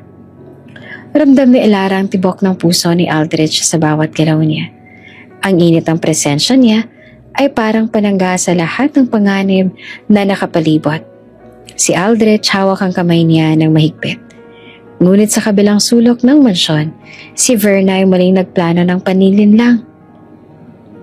Kung nakikita ng mga board members sa sobrang pinoprotektahan siya ni Aldrich, lalo lang silang magdududa. Siguradong may magugulat kapag nalaman nila ang buong katotohanan. Bulong niya sa sarili. May halong pangungutya. Si Aldrich ramdam ang tensyon sa buong mansyon. Mabilis na kumilos upang mapanatiling ligtas si Elara. Ipag-utos niya sa buong staff na huwag lumapit sa pribadong wing at panatilihing tahimik ang paligid. Walang makakapasok dito nang walang pahintulot ko. Sabi niya na halatang seryoso at may matinding kontrol. Habang gabi, pinayagan naman ni Aldrich si Elara na magpahinga sa isang komportabling silid. May nakahain na malamig na tubig at mainit na kape. At may maliit na notebook para maitala ang mga pangyayari. Sir, medyo nakakakaba po ang lahat sa labas. Bulong niya na bagyang nangingitim ang mata. Alam ko, Elara, kaya ka andito. At nandito ako. Sagot ni Aldrich na umupo sa tabi niya. Hindi ka nag-iisa. Kahit ano pang intriga o bulungan sa labas, hindi ka nila matatalo hanggat nandito ako. Sa labas, ramdam ang intriga at haka-haka ng staff at board members. Ngunit sa loob ng pribadong wing, ramdam nila ang katahimikan at seguridad. Isang panandaliang kanlungan mula sa mundo. Si Elara ay humiga sa kama, ramdam ang tibok ng puso niya at ang tibok ng puso ni Aldrich sa tabi niya. Handa silang sabay na harapin ang paparating na panganib at intriga.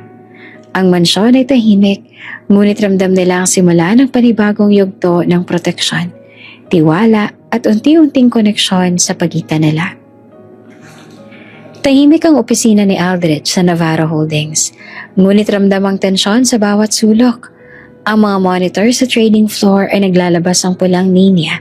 Bumabagsak ang stock value ng kumpanya at ang mga empleyado ay naguguluhan na. Si Aldrich nakatayo sa gitna ng kanyang office, matalim ang mata sa bawat report. Hindi siya natatakot, ngunit ramdam niya ang banta. May mga email, press releases at social media posts na tumatalakay sa kanya. Pinagbibigyan ng CEO ang babaeng may masamang background. Magnanakaw sa mansyon ng CEO? Lahat ng ito ay nakadikit sa pangalan ni Elara. Hindi ko akalain na ganito ang magiging tactic nila. Bulong niya sa sarili habang pinipilit kontrolin ang galit. Hindi lang personal, pati negosyo, tina-target nila. Sa kabilang banda, si Elara naman ay tahimik sa pribadong wing ng mansyon. Naramdaman ang tensyon mula sa opisina. Napatingin siya sa tablet na iniabot ni Aldrich. Sir, ang stock po bumabagsak. Mahina niyang bulong. Tumango si Aldrich. Halatang natatakot ngunit seryoso. Alam ko, gusto lang nilang takutin ako. Ngunit hindi nila alam ang buong katotohanan. Kaya ko tong harapin at hindi kita hahayaan na masangkot sa gulo na to. Mabilis siyang tinawag ang board member sa isang emergency meeting. Ang mga mukha ay halatang nag-aalala, ngunit lahat ay nakikinig sa matatag na tono ni Aldrich. Ang kumpanya natin ay apektado ng banta mula sa mga kalaban na may koneksyon sa pamilya na Elara. Paliwanag niya. Ngunit, hindi ito totoo. Walang sino mang magnanakaw o may masamang etensyon. Ang mahalaga. Alam ko ang katotohanan. At iyon ang aming ipapakita sa merkado. Sa labas, patuloy ang mga bulong at haka-haka sa media. Ang ilan ay nagtaas pa ng kilay sa proteksyon ni Aldrich kay Elara. Ang iba ay nagtataka kung paano niya itong pinapalakas sa posisyon sa kumpanya. Ngunit sa loob, matatag ang CEO. Ipinagkatiwala ko sa inyo ang lahat ng detalye. Sabi niya sa mga board members. Ngunit tandaan ninyo, hindi basta-basta matatanggal ang kumpanya natin sa banta. Kailangan ng mabilis at maayos sa tugon. Samantala, sa pribadong wing, humarap naman si Aldrich kay Elara. Ramdam ang bigat ng sitwasyon. Elara, alam kong hindi mo intensyon na mapasama sa gulo. Ngunit ang mga laban sa labas ay parte na ng buhay natin ngayon. Kaya kailangan mong manatiling ligtas dito. At huwag kang lalapit sa opisina o sa media. Napatingin si Elara, bagyang nangingitim ang mata. Sir, hindi ko po alam kung papaano ko haharapin ang lahat ng ito kung hindi po ninyo ako ginagabayan. Tumango si Aldrich. Dahan-dahang hawak ang kamay niya. Hindi mo kailangang harapin mag-isa. Kahit ano pang mangyari, nandito ako. At hindi ka nila maaapektuhan hanggat nandito ako sa tabi mo. Sa parehong oras, nagdesisyon si Aldrich na i-deploy ang internal team niya para imbestigahan ang pinag-ugatan ng pag-atake. Si Tobrick, ang tahimik ngunit maaasahang gardener at minsang bodyguard, ay kasama sa team na ito. Sir, handa na pong lahat. Bulong ni Tobrick. Tumango naman si Aldrich, halatang determinado. Ipakita natin sa lahat na hindi sila makakapanira sa amin. At higit sa lahat, hindi nila malalagay sa panganib si Elara. Sa trading floor, unti-unting nagkaroon ng clarity. Ang internal investigation ay nagpakita ng malinaw na ang sabuatan ay mula sa tiyuhin ni Elara. May koneksyon sa isang lobbyist sa probinsya. Gamit ang social media, pinasabog ang chismis at sinira ang imahe ng kumpanya. Ngunit sa kabila nito, hindi naman natakot si Aldrich. Sa halip ay nagplano siya ng mas maayos na hakbang. Ipapakita natin ang katotohanan sa publiko. Sabi niya sa kanyang legal at PR team. At habang pinapakita natin ito, hindi tayo magpapadala sa takot o paninira. Si Elara, habang nasa tabi niya ay bahagyang napahawak sa kanyang ulo. Ramdam ang bagong buhay na dala niya at ang tibok ng puso ni Aldrich sa tabi niya. Sir, nakakatakot po ang lahat. Pero ramdam ko po ang suporta ninyo. Bulong niya. Sa loob ng mansyon, ramdam ang katahimikan at proteksyon sa kabila ng kaguluhan sa labas. Ang bawat hakbang ay may halong plano, proteksyon at determinasyon ni Aldrich. Hindi pa romantically open ang relasyon nila ni Elara, ngunit ramdam na ang koneksyon. Isang simula ng panibagong yugto, laban sa intriga, paninira at panganib na dala ng pamilya ni Elara. Tahimik ang gabi, ngunit ramdam ang bigat ng kawalan. Si Elara ay tahimik na nag-e-empake ng damit at ang mga dokumento niya sa Manila. Ramdam niya ang bawat tibok ng puso, puno ng pangungulila, takot at determinasyon. Hindi niya kaya na patuloy na mapanganib si Aldrich dahil sa kanyang presensya. Ang bawat galaw niya sa mansyon ay nagdudulot ng banta sa CEO at sa kumpanya. Kaya kahit na masakit, alam niyang kailangan niyang lumayo. Bago umalis, inilagay niya ang maliit na kahon sa tabi ng kama ni Aldrich. Sa loob nito, ang kwentas ng ina ni Aldrich. Isang bagay na simbolo ng kanilang unang pagkikita. At isang sulat na halos basang-basa dahil sa luha niya. Bumukas si Aldrich ang pinto ng wing at napansin ang kahon. Elara, tawag niya na nanginginig ang boses sa halo ng pag-aalala. Ngunit wala siyang nakita. Ang sulat lang ang naiwan. Nakasulat sa malinaw ngunit nangingitim na tinta. Huwag mo na akong hanapin para din sa'yo ang lahat ng sakripisyong to. Simula ng gabing yun, alam kong hindi ka na mawawala sa puso ko. Mahal kita, Aldrich. Tumigil naman si Aldrich. Ang puso niya ay kumabog ng malakas. Napalunok siya at ramdam ang bigat ng bawat salita. At ang katotohanan, si Elara na matagal niyang hinanap ay kusa nang nagdesisyon na iwan siya para sa kanyang proteksyon. Sa loob ng mansyon, tahimik ang gabi.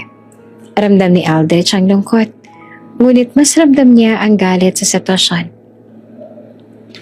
Hindi ko hahayaang mawala ka sa buhay ko ng ganito. Bulong niya, nakatingin sa sulat at sa kwentas. Ramdam niya ang bawat alaala. Ang gabing bagyo, ang mga sandali sa mansyon, at ang bawat tibok ng puso nila. Alam niya hindi niya pwedeng basta na lang hayaan si Elara na iwan siya. Samantala, sa labas naman ng mansyon, si Elara ay tumakbo sa madilim na kalye. Ang ulan ng nakaraang gabi ay humupa. Ngunit ramdam niya pa rin ang lamig ng hangin at ang pangulila sa puso niya. Napaupo siya sa gilid ng kalsada. Aldrich, kahit na mahal kita, hindi ko pwedeng ilagay ka sa alanganin dahil lang sa akin. Bulong niya sa sarili. Halos pumutok ang luha sa mata niya. Ngunit pinilit niyang lumaban sa emosyon. Sa sumunod na umaga, si Aldrich ay nagising nang wala na si Elara. Agad niyang tinawag ang staff, ngunit wala silang alam. Ang kwintas at ang sulat ang tanging bakas. Nasaan ka na, Elara? Sigaw niya na halatang galit at nag-aalala. Sino nakakaalam kung nasan siya ngayon? Tumango ang headmaid na si Verna. Halatang natatakot sa titig ni Sir Aldrich. Sir, wala po kaming ideya na hindi nga namin alam na umalis siya. Bumuntong hininga naman si Aldrich at dahan-dahan niyang binasa ang bawat linya. Ang mga salita ni Elara ay parang mga dagok sa puso niya, ngunit ramdam niya rin ang kabutihang loob, ang sakripisyo at pag-iingat niya. Sa loob ng kanyang opisina, tumayo si Aldrich sa bintana. Nakatingin sa lungsod ng Maynila, ramdam niya ang kawalan. Ngunit alam niyang may dahilan sa Elara. Ngunit sa kabila ng lahat, alam niya rin sa puso niya, hindi siya magpapatalo sa sitwasyon.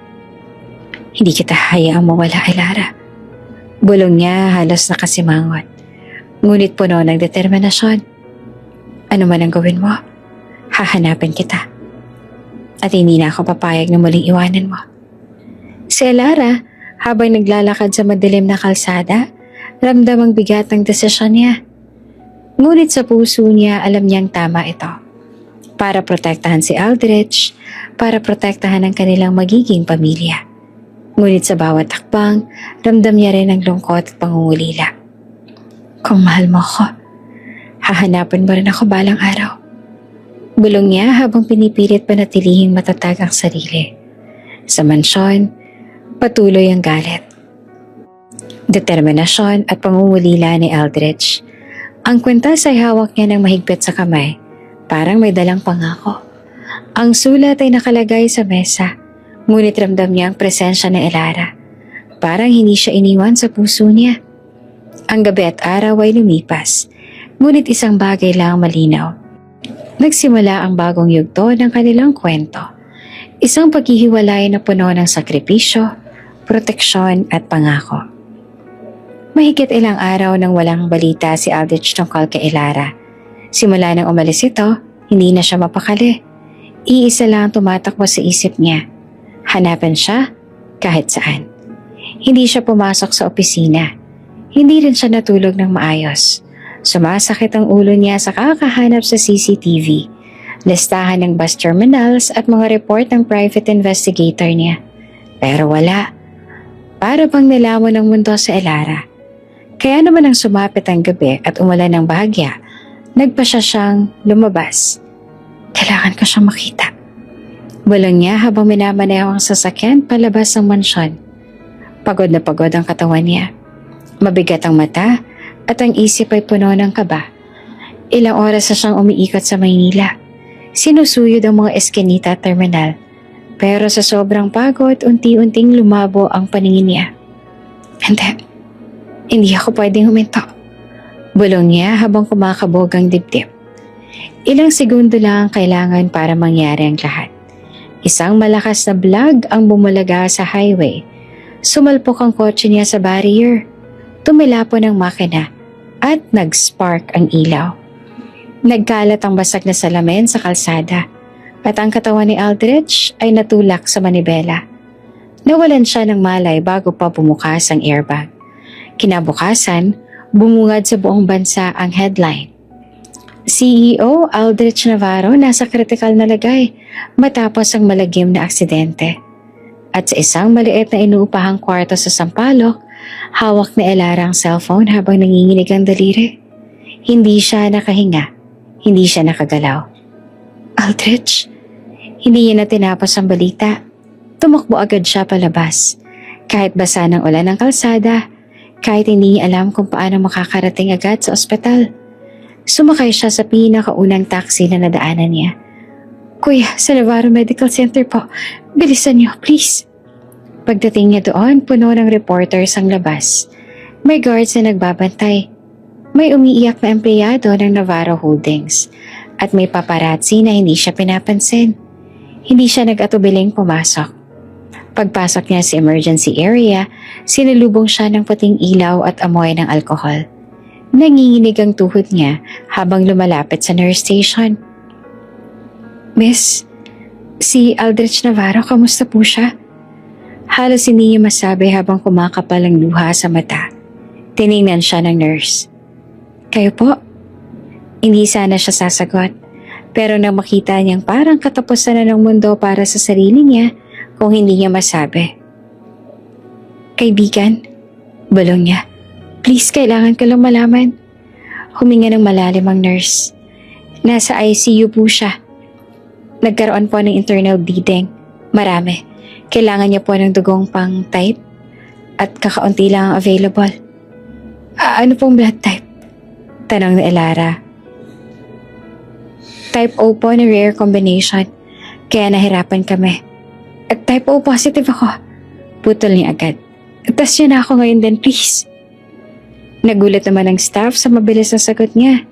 Hindi na sila nagtanong pa. Dinala siya sa room, kinausap at tinusukan ng needle para sa test. At ilang minuto lang, tumakbong pabalik ang nurse. Miss, match po kayo. Wala na siyang inaksaya pang sandali. Pumikit siya habang dinudugtungan ng dugo niya sa machine. Ramdam niya ang lamig sa braso. Ngunit mas malakas ang kabang nasa dibdib niya. Aldrich, sana maramdaman mo na nandito ako. Bulong niya. Habang nagdodonate siya, hindi niya mapigilang umiyak. Lahat ng dahilan kung bakit siya lumayo para protektahan ito. Para ilayo sa panganib. Nawala lahat sa sandaling nakita niyang malapit nang mawala si Aldrich. Nang matapos ang donation, halos hindi siya makatayo. Pinaupo siya ng nurse at binigyan ng tubig. Miss, sigurado po ba kayong ayos lang kayo? Tanong ng nurse. Hindi. Sagot niya habang pinupunasan ng luha. Pero ayos lang basta siya masalba.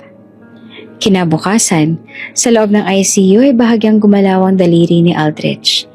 Nagsimulang bumukas ang mata niya. Mabigat at malabo. May machine sa paligid. May tubo sa gilid ng kama. Pumasok ang nurse. Halatang excited. Sir Aldrich, gising na po kayo. Mahina siyang napasimangot. Elara? Sir, ngumiti ang nurse. May ibabalita po ako. Dumating ang doktor. Nag-check ng vitals at saka tumango. Malakas ho ang katawan ninyo, sir. Pero kung hindi dahil sa nakapagbigay ng dugo kagabi, hindi kayo makakaligtas. Dugo? Sino? Mahina niyang tanong. Nagkatinginan ng doktor at nurse bago ngumiti. May nag-donate po ng dugo para sa inyo.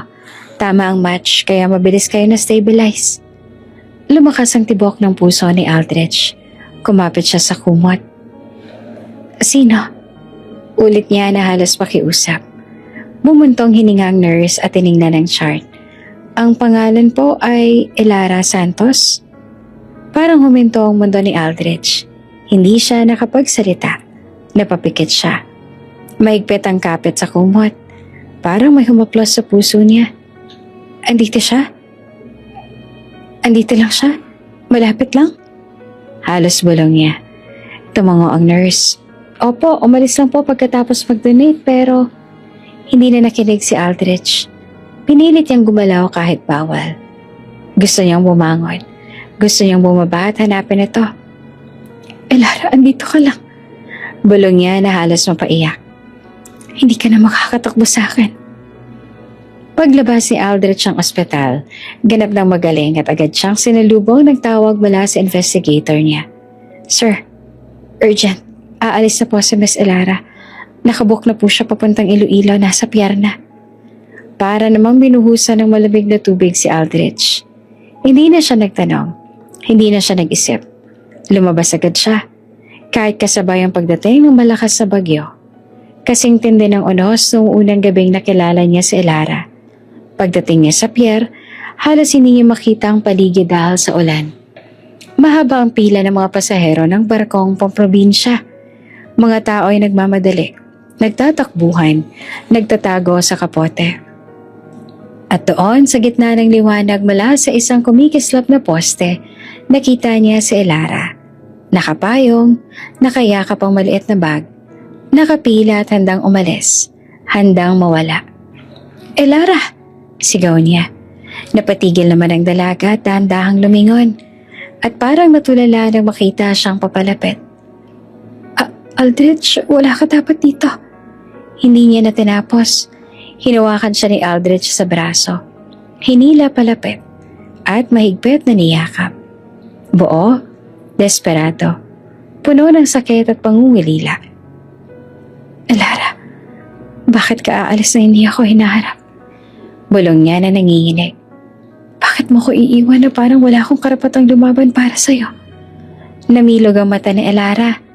Ramdam ang bigat ng bawat salitang binitawan niya. Ginawa ko to para sa'yo. Mahina niyang sagot. Para hindi ka na madamay sa mga problemang dala ko. Hinawakan ni Aldrich ang pisngi niya. Hindi mo na ako matatakasan. Ikaw ang babaeng nagligtas sa buhay ko. At sa puso ko. At doon ang akala niyang iyon ang pinakamalaking revelasyon ng gabi, may umiyak. Isang maliit na hikbi. Isang bata. Mula sa likod ni Elara, dahan-dahang tumingin si Aldrich sa pinanggalingan ng tunog. Isang toddler, mga 2 taon na, nakasuot ng maliit na jacket, may hawak na stuffed toy.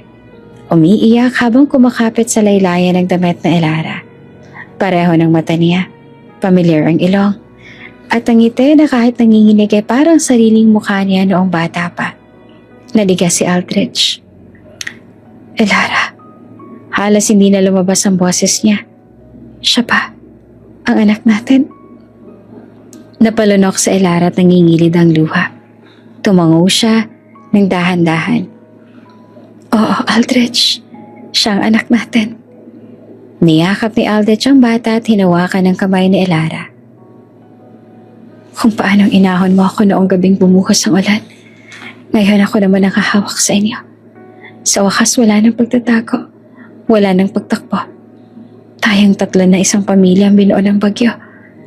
At ngayon kasama ang batang bunga ng gabing yan. Alam kong simula na ito ng panibagong buhay.